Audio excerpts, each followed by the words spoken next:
안녕하세요. 안녕하세요. 네, 반갑습니다. 반갑습니다. 예. 간단한 자기소개 부탁드립니다. 예. 안녕하세요. 저는 가나 심리치료연구소장 박성만입니다. 그래서 제가 오늘 궁금한 게요. 카톡에 사람들은 많은데 연락할 사람은 없는 그런 사람들의 특징은 어떤 특징이 있을까요?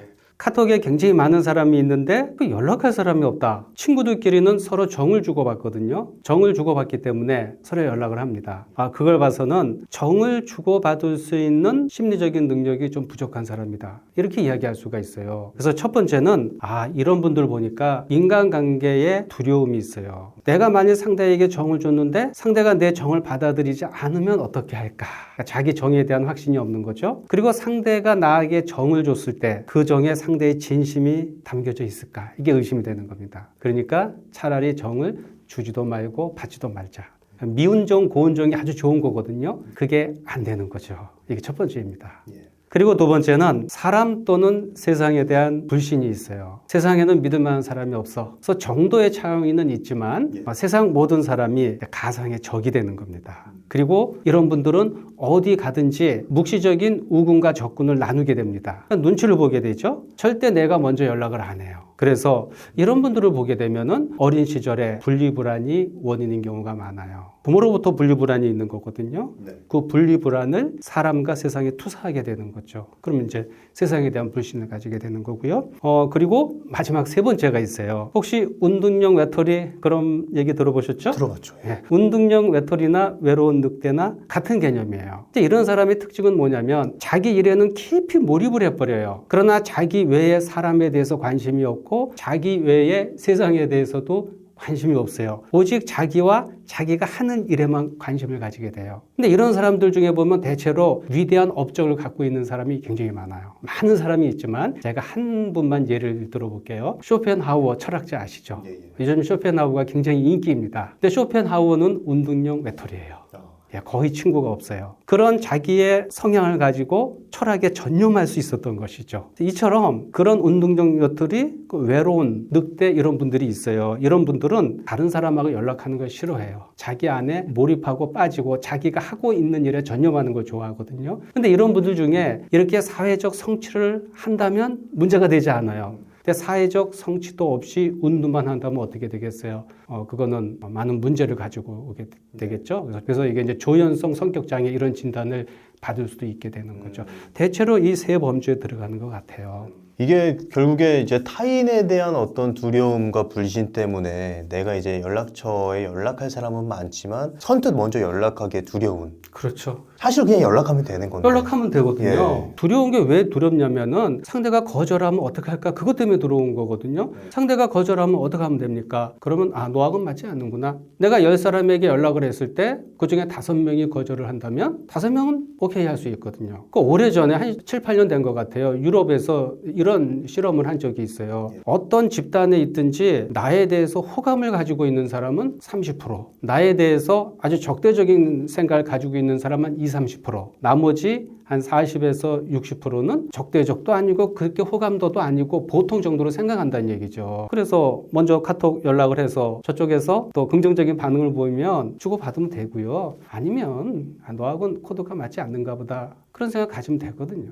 사실 그렇게 어떤 두려움을 무릅쓰고 한번 시도해 보는 게 굉장히 중요한 어떤 태도이지 않을까라는 생각이 듭니다. 근데 그렇게 시도하기까지 굉장히 어려움이 많이 있을 것 같은데 그런 어떤 감정적인 어려움 말고도 다른 어려움은 어떤 게 있을까요? 본인의 어떤 현실적인 위치, 감정적으로는 자신이 있는데 자기의 현실적인 위치에 대해서 자신이 없는 거예요. 그러니까 비교 열등감. 예를 수험생이라거나 아니면 뭔가 준비하는 사람이거나. 그렇죠. 아니면 자기가 어떤 사회적인 낙오자라고 생각할 경우에는 그런 어떤 사회적인 소외감이 있을 수가 있죠. 그러면 먼저 접근하기가 힘들겠죠. 근데 그것도 자기가 그렇게 생각하는 거지 막상 그런 마음 갖고 있다 하더라도 타자에게 접근을 하면은 사람들이 다 나를 거절하는 건 아니거든요. 나에 대해서 동정하는 사람도 있을 거고요. 나에게 어떤 도움을 주려는 사람도 반드시 있어요.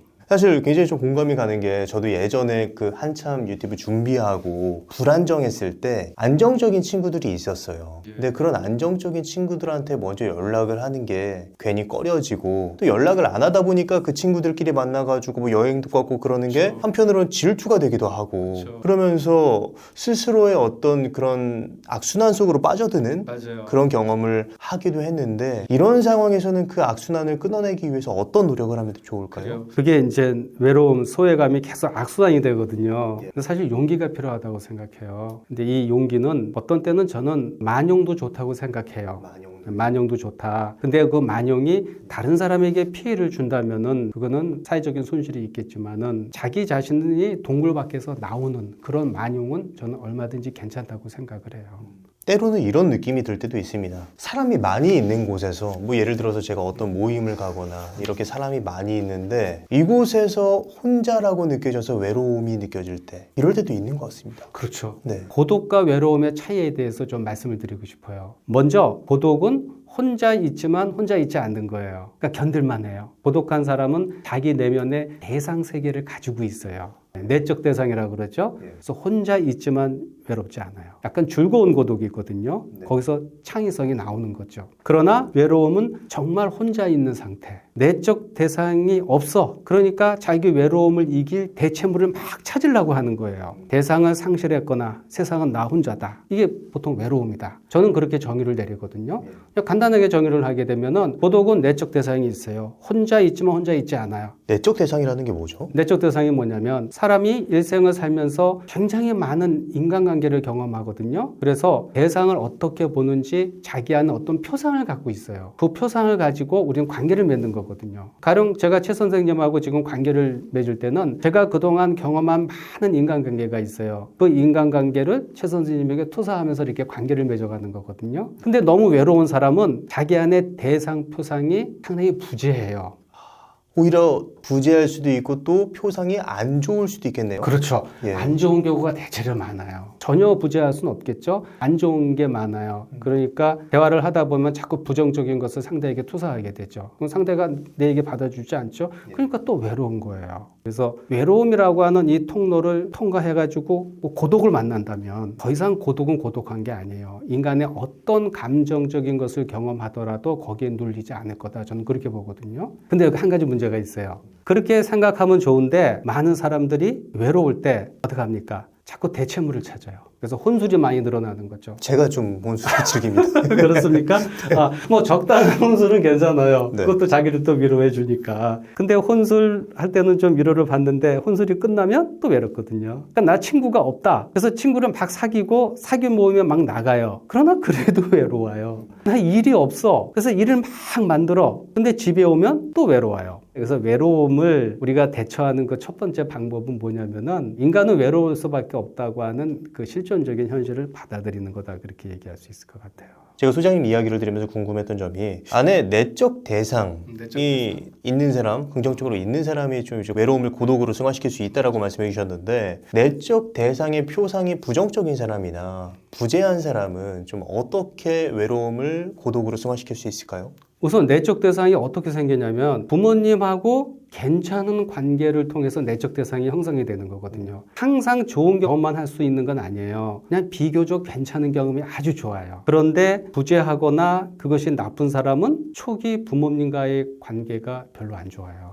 부모님이 뭐 우울증 걸리셨다든가 아니면 부모님이 너무 바쁘셔갖고 애들하고 애착관계를 못 해줬다든가 아니면 어린 시절에 부모님이 너무 바쁘다 보니까 어린이집을 너무 일찍 빨리 갔다든가 돌보는 사람이 바뀌었다든가 그러니까 내적 대상이 긍정적으로 형성되기 위해서는 좋은 부모님이 굉장히 중요하죠. 그래서 내적 대상이 부재하거나 아니면 여기에 결핍이 많을 때는 좋은 인간관계를 만들면 지금이라도 사람은 항상 늦지 않아요. 지금 여기서 자기 거기에 대한 통찰을 가지고 있으면 좋은 친구가 생기면 내적 표상, 내적 대상은 얼마든지 수정이 됩니다. 아, 이게 되게 아이러니한 게 외로움에서 벗어나기 위해서는 또 이제 좋은 사람을 찾아야 된다. 그렇죠. 그러니까 외로운 사람들은 스스로 고립하는 선택을 하는데 여기서 벗어나서 좋은 사람을 찾아야 된다라는 말이 약간은 아이러니하고 어렵게 느껴질 수 있을 것 그렇죠. 같거든요. 네.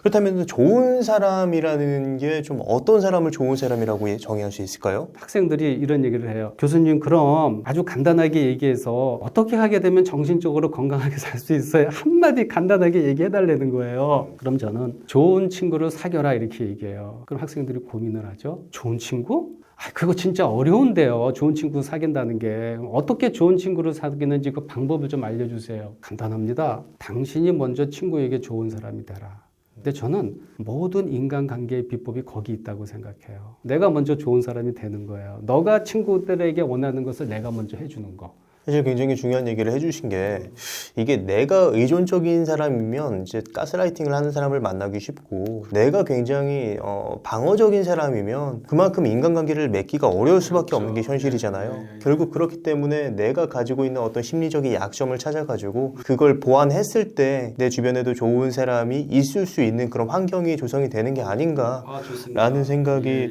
들어요. 그럼에도 우리가 아무리 외로워도 다른 사람과의 어떤 연결점이 필요할 것 같은데 어떤 타이밍에 어떤 방식으로 연락을 하고 그런 사람을 찾아야 될까요? 사실 그래요. 우리가 행복하다 싶을 때는 대체로 보통 평범한 사람은 그 관계 안에서 행복을 느끼는 겁니다. 예를 들어서 부부가 서로 좋은 관계가 아니라면 절대 행복할 수가 없거든요. 친구를 만나도 관계가 좋다, 행복하다 그런 거거든요. 그래서 우리는 좋은 관계를 맺어야 되는 이 세상을 살아가는데 그런 비결을 좀 익힐 필요가 있는 거거든요. 이걸 알아야 돼요. 모든 사람하고 다 친할 수 없다. 모든 사람하고 다 친할 수 있다라고 생각하는 사람은 100% 상처를 받아요. 그래서 상처받지 않고 다가가는 비결이 있다. 그게 이제 조금 전에 제가 말씀드린 개인적으로 친밀한 정도를 이렇게 정해놓는 거거든요. 그럼 절대 상처를 받을 수가 없다는 얘기예요. 제가 개인적인 이야기를 한번 드려볼게요. 제가 고등학교 동창회를 어쩌다 이제 나갈 때가 있어요. 근데 그 중에 한 명이에요. 근데 저하고 어떤 개인적인 관계가 없어요. 뭐 카톡 주고받은 것도 없고 전화 주고받은 것도 없고 고등학교 다닐 때 친한 것도 아니고. 근데 이 친구가 저한테 부모님 부고를 카톡으로 넣어줬어요. 너는 이게 뭐야? 왜 이런 걸 다 넣어줘? 그럴 사이는 아닌데 그래도 뭐 보고장을 넣어줬으니까 보통 그렇게 깊은 관계가 아닌 사람한테 하는 부조금 그 액수가 정해져 있어요. 그때 대체로 얼마를 하게 되거든요. 제가 가진 못했어요. 다른 일정이 있어서 부자에 넣어줬거든요. 근데 그러고 나서 장례 다 치르고 나서 일주일 있다가 느닷없이 전화가 왔어요. 그래서 하는 얘기가 그런 거예요. 좀 실망했다는 얘기야. 뭘 실망했냐 했더니 액수가 작다는 얘기예요. 그래서 너라면 뭐 화 하나 해주고 막 그렇게 얘기하는 거예요. 근데 제 입장에서는 상당히 기분 나쁘고 상처받을 수 있는 거거든요. 한 번 만난 적도 없고 그런데 그러나 그 친구는 개인적으로 저를 굉장히 가깝게 생각했던가 봐요. 가깝게 생각할 수 있는 조건은 하나도 없었는데 결국 그 친구가 상처받거든요. 저도 개인적으로 상처받을 수가 있는 거죠. 너하고 무슨 관계에 있다고 얼마를 부조를 해야 되느냐 그렇게 생각하고 저도 상처받을 수가 있는데 저는 어떻게 그걸 넘겼냐면은 저거는 저 친구의 문제지 나의 문제는 아니구나. 그냥 저 친구가 인간관계를 맺어가는 방법이다. 그리고 한 귀로 듣고 한 귀로 흘릴 수가 있거든요. 그래서 우리가 사람하고 관계 맺을 때 사실 상처받지 않으려면은 관계의 거리를 나름대로 정해놓는 게 중요하다 그런 얘기예요. 그래서 내 주변에 있는 어떤 사람들, 다양한 사람들이 있을 텐데 다 중요하고 다 이제 필요 없고 이게 아니라 그럼요. 그거의 단계를 나눠가지고 네. 나에게 중요한 사람들, 비교적 덜 중요한 사람들 그런 나눠서 사람들을 바라볼 수 있는 어떤 지혜를 갖는 게 굉장히 그렇죠. 중요한 굉장히 중요합니다. 그래서 만약 내가 이 친구를 나쁘다고 생각하고 끊었다고 그러면 이 친구가 남남이 되는 거죠. 근데 이 친구 가끔은요 먼 거리에서 소통을 하거든요. 아주 먼 거리에서. 가까이 둬야 되는 사람에 대해서 저도 한번 생각해 보니까 이런 사람인 것 같아요. 그냥 그 자리에 있어주는 사람. 나를 통제하려 들지도 않고 나를 평가하려 들지도 않고 자신의 생각을 얘기해주고 내가 너무 의지하려고 해도 그걸 다 받아주지 않고 그냥 그 자리에 나를 지켜봐주는 사람. 맞아요. 이런 사람이 사실 좋은 사람이지 않을까라는 생각이 들었거든요. 맞습니다. 예. 그래서 금방 말씀하신 것처럼 저도 가끔 그 얘기를 하는데 이런 생각을 가질 수가 있거든요. 내 의존을 다 받아주는 사람이 좋은 사람이다. 친한 친구다 이렇게 얘기하는 사람이 있어요. 저는 되물어요. 만일 당신의 모든 의존을 다 받아주는 사람이 있다고 치자. 그러면 당신은 그 사람의 그런 아량을 진실이라고 생각하느냐? 진실이라고 생각 안 한다는 거예요. 그래서 진짜 좋은 관계는 내 의존을 받아주기도 하고 받아주지 않기도 하고. 아까 가까이 있다고 하는 표현을 써주셨는데 굉장히 공감하는데요. 항상 함께 있어도 그렇게 뭐 이렇게 부담이 되지 않고 그런 사이를 얘기하는 거거든요. 그래서 제가 이런 부분도 제가 심리 상담을 하면서 나름 이렇게 정리된 게 있는데 어떤 사람이 그렇게 코드가 맞는 사람이 되냐면은 오랜 성장 과정에서 혹은 인생의 경험을 거치면서 경험과 경험을 해석하는 어떤 가치 이런 것들이 비슷한 사람이 있거든요. 그런 친구는 막역지우가 될 수 있다. 그러니까 막역지우는 뜻이 맞아서 친구가 된 사람이거든요. 근데 그런 사람 만나기 쉽지 않던데요. 그런 것 같습니다. 네. 자, 오늘 많은 말씀해 주셨는데 마지막으로 하고 싶으신 말씀 있으시다면 어떤 게 있을까요? 예, 외로움이 쌓이면 우울감이 되고 우울감이 쌓이면 우울증이 됩니다. 외롭다고 느낄 때요, 이 외로움과 한번 친해지는 그런 연습을 해보면 어떨까요? 친한 사람은 그리워집니다. 외로움이 그리워지는 그게 불가능하지는 않습니다. 그게 외로움을 대처해나가는 근본적인 방법이라고 생각합니다. 감사합니다. 네, 오늘 박성만 소장님을 모시고 카톡에 연락할 사람이 하나도 없는 외로운 사람들의 특징과 그런 외로움을 어떻게 다루어야 하는지에 대한 이야기를 나눴습니다. 그럼 오늘의 심리학은 여기까지 하도록 하겠습니다. 좋은 말씀 해주셔서 감사합니다. 감사합니다.